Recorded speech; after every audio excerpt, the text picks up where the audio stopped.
Hey, welcome back to our channel HardReset.Info. In this video I'm gonna show you how to access the Android 16 Easter egg. On your device you want to open settings. Now let's go to section about phone. Now you need to find Android version.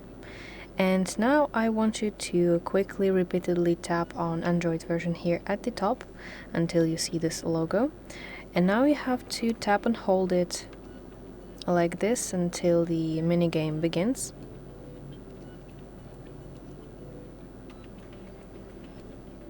And here is this game. So yeah, that's it. I really hope that this video helps you.